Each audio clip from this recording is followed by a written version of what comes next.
are the Predators and the Reapers. Right. The Class 5s are the actual Global Hawks, the large aircraft. So they're divided into those various operations. Those are the platforms. And each of those platforms are guided by someone.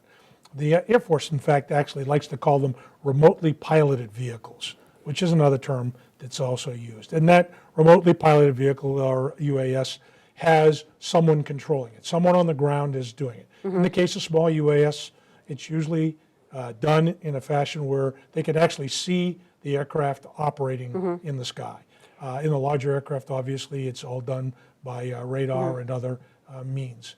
So that's the individual. Someone is controlling the aircraft's movement, whether it's from an iPad or from a controlling stick, something like a Xbox controller or that type of thing. And then there's actually the controller itself, the actual method that you use to transmit the signal from the ground to the aircraft.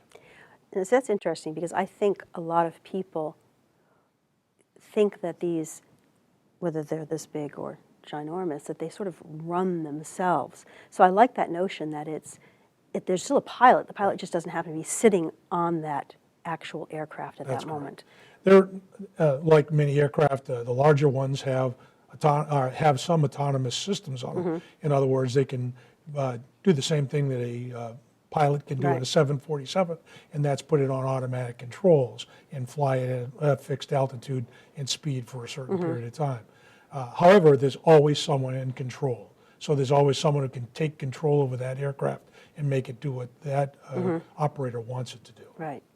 And this stuff is all very new, it's all just emerging, and that's where the project that you're working on comes into play, correct? Yes. The FAA decided they needed to set some rules and get some better understanding of how all of these devices would operate in the airspace.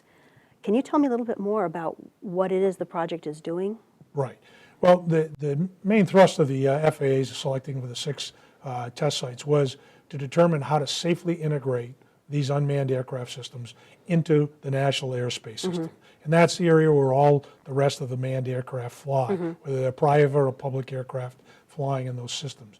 So the idea is to try to figure out a way that this is what the test sites are designed to do, is to figure out ways and rules to be established, the regulations, rules, and the procedures to be established that the FAA can use for its controllers and for the system to put those rules out to all of the aircraft operators, whether they're manned aircraft or unmanned aircraft.